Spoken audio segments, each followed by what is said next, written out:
Welcome top news today. EPA Administrator Scott Pruitt at the Vatican in June. Environmental Protection Agency just days after helping orchestrate the United States' exit from a global climate accord last June, Environmental Protection Agency Administrator Scott Pruitt embarked on a whirlwind tour aimed at championing President Trump's agenda at home and abroad. On Monday, June 5, accompanied by his personal security detail, Pruitt settled into his $1,641.43 first-class seat for a short flight from the district to New York City. His ticket cost more than 6 times that of the 2 media aides who came along and sat in coach. According to agency travel vouchers, the records do not show whether his security detail accompanied him at the front of the plane. In Manhattan, Pruitt made 2 brief television appearances praising the White House's decision to withdraw from the 2015 Paris Climate Agreement, stayed with staff at an upscale hotel near Times Square and returned to Washington the next day. That Wednesday, after traveling with Trump on Air Force One for an infrastructure event in Cincinnati, Pruitt and several staffers raced to New York on a military jet at a cost of $36,068.50 to catch a plane to Rome. The transatlantic flight was part of a round-trip ticket for the administrator that cost $7,003.52, according to EPA records, several times what was paid for other officials who went. The documents do not explain the discrepancy. In Rome, Pruitt and a coterie of aides and security personnel got private tours of the Vatican and met with papal officials, business executives and legal experts before heading briefly to a meeting of environmental ministers in Bologna. Pruitt departed the Group of 7 summit a day early, before negotiations had concluded, to attend a cabinet meeting at which Trump's deputies lauded the president's job performance. In June 2017, Environmental Protection Agency Administrator Scott Pruitt took a taxpayer-funded trip to Italy that included a first-class round-trip flight that cost more than $7,000, according to agency records obtained by the Environmental Integrity Project through the Freedom of Information Act. The flight's cost was several times the price paid for other officials who went. Environmental Protection Agency record obtained under the Freedom of Information Act by the Environmental Integrity Project. In total, the taxpayer-funded travel for Pruitt and his top aides during that stretch in early June cost at least $90,000, according to months of receipts obtained by the Environmental Integrity Project under the Freedom of Information Act. That figure does not account for the costs of Pruitt's round-the-clock security detail, which have not been disclosed. In an interview Sunday, EPA spokeswoman Liz Bowman said all of Pruitt's travel expenses have been approved by federal ethics officials. He's trying to further positive environmental outcomes and achieve tangible environmental results through his travel, she said, adding that in the case of the New York trip, he's communicating the message about his agenda and the president's agenda. On other domestic trips, Bowman added, he's hearing directly from people affected by EPA's regulatory overreach. As he enters his second year in charge of the EPA, Pruitt is distinguishing himself from his predecessors in ways that go beyond policy differences. His travel practices, which tend to be secretive, costly and frequent, are integral to how he approaches his role. Pruitt tends to bring a larger entourage of political advisors on his trips than past administrators. But while the aides usually fly coach, according to travel vouchers through August obtained by the Washington Post separately from the Environmental Integrity Project, he often sits in first or business class, which previous administrators typically eschewed. Last year, Pruitt promoted U.S. natural gas exports in Morocco, sat on a panel about the rule of law in Rome and met with his counterparts from major industrialized countries. This year, he plans to travel to Israel, Australia, Japan, Mexico and possibly Canada, according to officials familiar with his schedule. None of those visits have been officially announced. Pruitt plans to meet with his foreign counterparts and U.S. and foreign business officials abroad, as well as tour energy facilities. These overseas trips are largely untethered to the kind of multilateral environmental summits that dominated his predecessors' schedules, and Pruitt rarely discloses where he plans to be. In an interview Friday, Bowman said the agency doesn't release Pruitt's schedule in advance due to security concerns, and because it could be a distraction for the trips. But she added that he has received government invitations for all his foreign trips. There's just a lot of international cooperation that the head of any cabinet-level agency wants to establish with his or her counterparts, she said. The agency records show that wherever Pruitt's schedule takes him, he often flies first or business class, citing unspecified security concerns. The EPA's Assistant Inspector General for Investigations told the Post in September that Pruitt has gotten a higher number of threats than his recent predecessors. Federal regulations state that government travelers are required to exercise the same care in incurring expenses that a prudent person would exercise if traveling on personal business, and therefore should consider the least expensive class of travel that meets the needs. Agencies are allowed to authorize first-class travel in rare instances, such as a flight of 14 hours or more.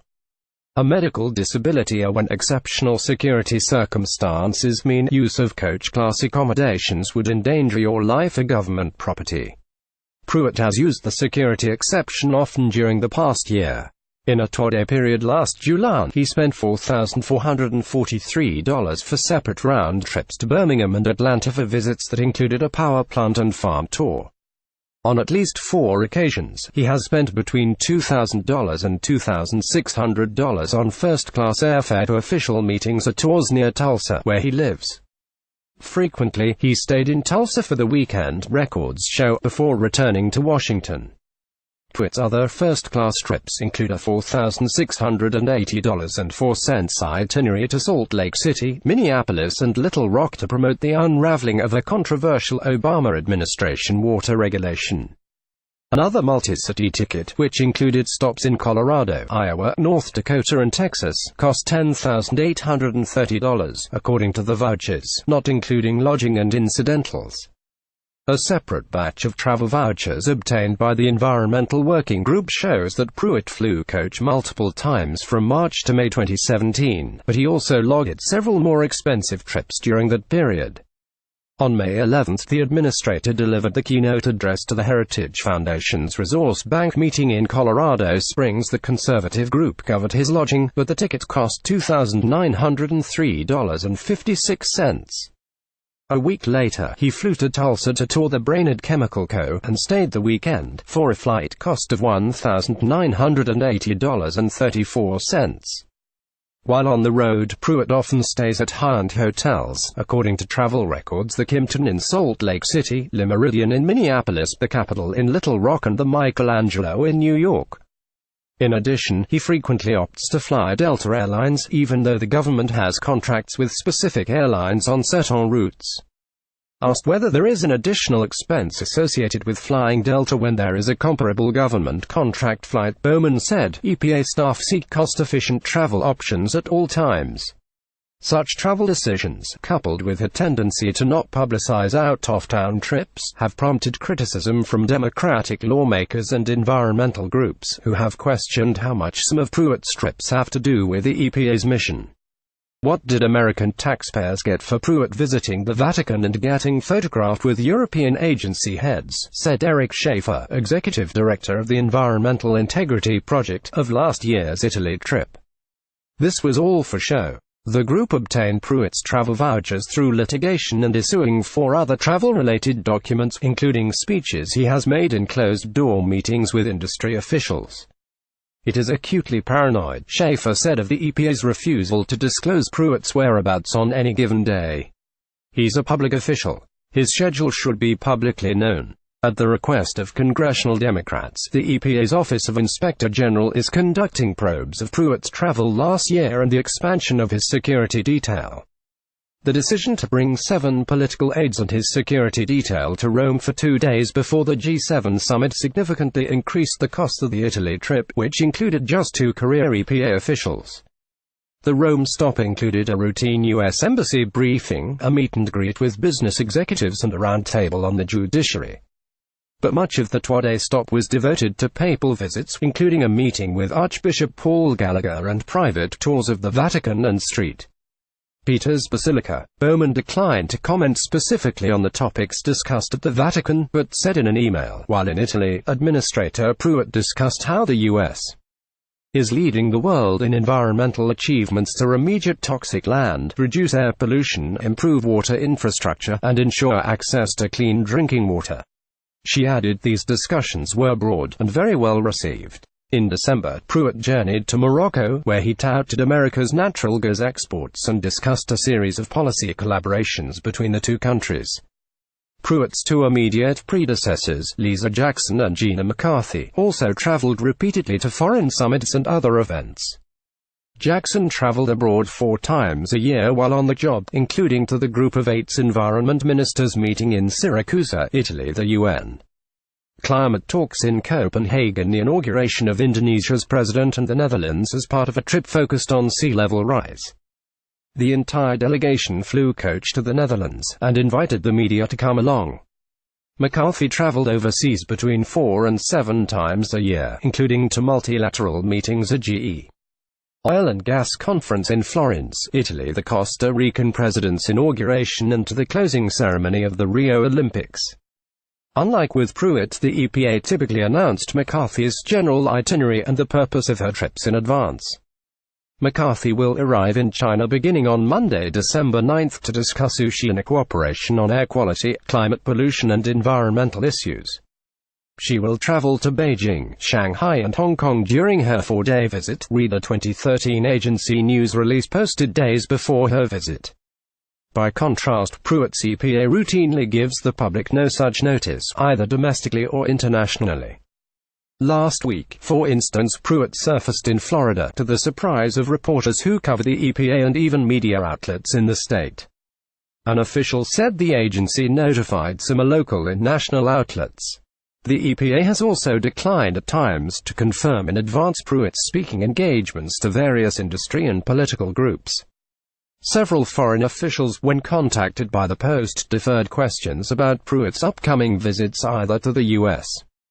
Embassy or the EPA. In the coming weeks, Pruitt will embark on a series of trips, some of which had been postponed due to external circumstances. A brief government shutdown in January forced Pruitt to cancel a trip to Japan and Israel, for example, and he will travel this month instead. Japanese embassy spokeswoman Riko Suzuki said in an email that Pruitt had raised the idea of visiting with Japanese Environment Minister Masaharu Nakagawa, and her country was working on finalizing the details. Since EPA Administrator Pruitt expressed his intention of visiting Japan and meeting Minister Nakagawa, she wrote, "The Ministry of Environment of Japan has been trying to arrange a bilateral meeting." A spokesman for a low-emissions coal thermal plant located in the suburbs of Tokyo, run by the electric utility firm J-Power, confirmed Pruitt was scheduled to visit the facility.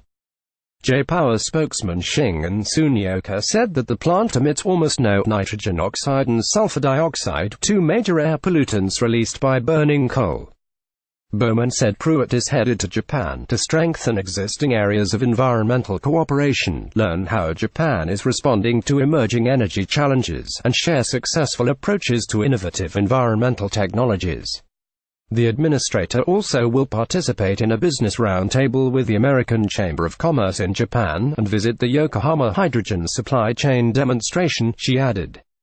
In Israel, Bowman said, Pruitt will visit a water recycling plant, hear from Israeli water technology companies about the successes in wastewater recycling for irrigation, visit a waste processing facility, tour a toxic land remediation site, and take part in a clean energy roundtable. Next month, Pruitt is tentatively planning a one-day trip to Mexico to meet with Environment and Natural Resource Secretary Rafael Paquiano Alaman, she said. That trip also had been postponed, according to travel vouchers. Pruitt had intended to journey to Australia last year, according to EPA officials, where he was set to meet with officials from Peabody, the world's largest private sector coal company, as well as Melbourne-based energy giant BHP. The visit was to include a boat trip, according to an official, but was cancelled because Pruitt had to work on the federal response to Hurricane Harvey. This week, Pruitt is expected to travel to New Hampshire on a trip that will include a meeting with the governor, a visit to a local paper company and a tour of a Superfund site. The EPA has not publicized the trip.